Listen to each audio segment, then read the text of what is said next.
Hello there, tin mates and tin talkers. How are we today? And I'd like to say hello also to my new subbies.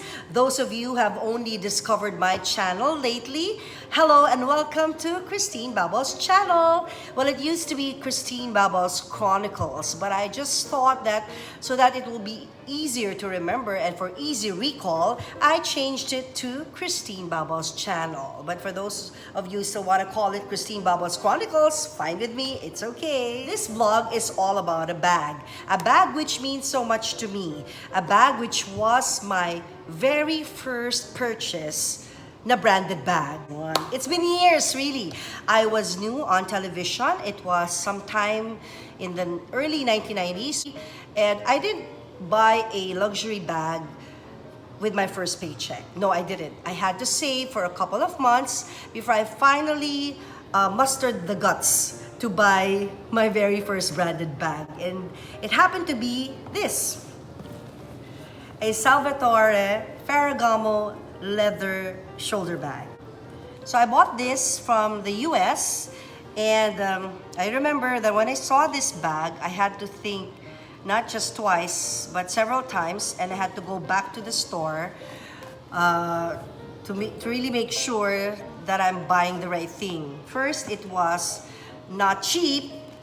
With my paycheck at that time, a $500 bag was no joke. I'm not so sure, but I remember that this bag cost 20,000 pesos at that time. So I said that if I were gonna buy my first ever branded bags, it should be black, like this one, so that I can use it with anything. I can wear anything. It can go with anything. It's neutral. So at least ito hindi madumihin. It has a long strap, shoulder strap. So perfect for me. So I was always on the go as a reporter. And ito yun.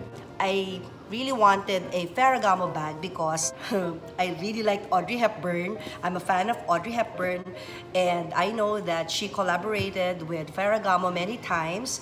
I immediately thought that my first branded bag should be a Ferragamo. See? So, fangirling. May kinalaman sa magiging fan ko yung pagbili ko at pagpili ko ng first ever branded bags. So, ito yun. Ferragamo bag. And alam nyo ba that I bought two of these? Yep, I bought two of these. Not on the same day. I think it was after a year. So it's not exactly like this, but after a year, I bought another one. And I actually donated that bag, that Ferragamo bag, to an auction. I donated that bag. It was my first donation as a celebrity. Yun ang binigay ko. I gave away the newer one, almost exactly like this, and chose to keep this because this has sentimental value. You know me, I'm a very sentimental person. Donating that bag, which went to a good cause, made me happy. Let me show you now, and this bag deserves its close-up. So here now, girls, is the closer shot of the black leather Salvatore Ferragamo bag. And as you can see, this is their classic buckle design. With the strap, you can also see that it is battle-worn. Been used many times by yours truly. I was a reporter then. But the leather here is still good. It's still shiny, still soft. Hindi nababakbak because it's real leather. And then inside, what do we see inside?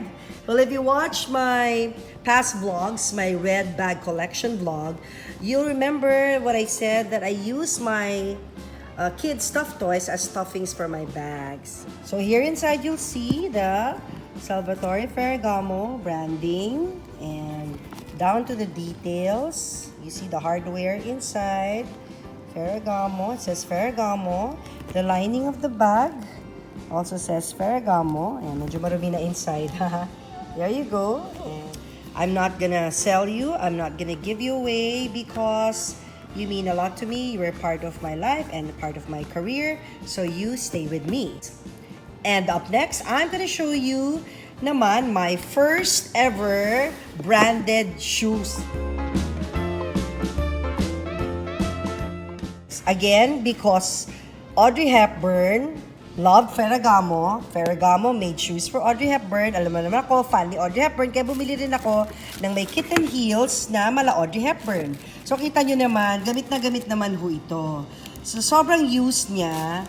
Oh, at sa tagal niya sa cabinet, nadurog nun. Yung pinaka takong niya.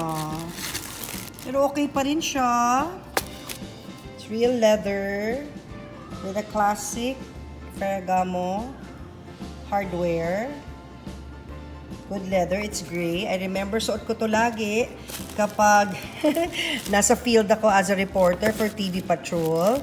And I like it because the heel isn't too high. And naghahabol ako ng hindi lang na storya, kundi mga celebrities. Uy, marami nang napuntahan to ng mga media junkets abroad. I remember wearing this when I interviewed Cindy Crawford and Robin Williams and among other celebrities. Intact pa din. Kung hindi mo nga makikita yung takong na nadurog na, parang bago pa din. Diba? I don't know how much this pair costs nowadays or if there even is still a design like this in the Ferragamo stores. So with me, guys, now you know that every bag has a special story. Every bag has a tale to tell. That's what they say. And I shared with you the story of my first bag and my first branded shoes. So these both stay with me. Mamanahin na ni Antonia. And one thing more that you have to know about me, what kind of a buyer I am, what kind of a shopper I am. I don't know if you can relate with me or if any one of you is pretty much like me. But when I buy something, before I buy something, I think of it not just once, not just twice, but many times over. Of course, this is hard-earned money that we're talking about. It's not just money that we pick up on the streets. So it has to be something that, my criteria when I buy something that I know I can use many times, that it will become a classic. So even if it's a bit expensive, depending on how much you earn or how much money you're willing to spare or how much money you have at the time when you purchase something. But it has to be something that, you know, not too trendy, that this is for me. Something that you know you're gonna use years down the line and that pwede mong ipamana sa inyong mga anak. Just like the black bag, di ba? 90s pa, but still, if you use it now, and even if I give it to Antonia years down the line, magagamit niya pa. Parang hindi pa nalalaos, di ba? So that's what I mean by iconic or classic design, and the brand is also iconic and classic. So it's worth your money. Ang tawag doon is value for money. It may be, at the time, di ba, expensive na for me kasi $500. So sabihin mo na mga 20,000 at the time or maybe less depending on the current exchange rate. Pero ngayon, looking at it now, looking back now, buti na lang din binili ko siya because it reminded me of that time when I was starting in my career. And it reminds me of me being a fan, fangirling moments, me being a fan up to now of Audrey Hepburn. So, if you really want to have your first ever branded or luxury bag or shoes, and if you haven't made that purchase yet, this is my tip for you. Save up for it.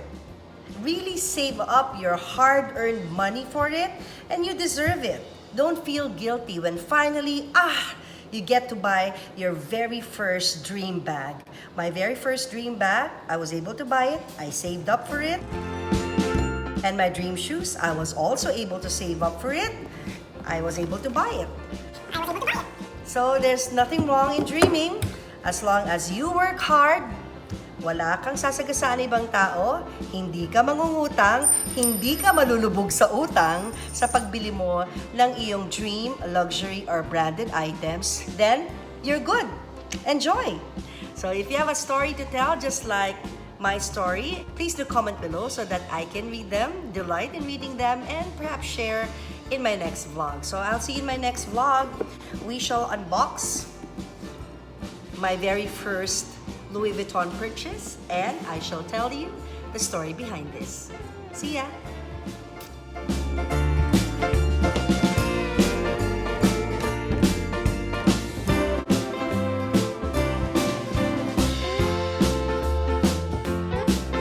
I'll see you girls. Take care of your bags. Bye!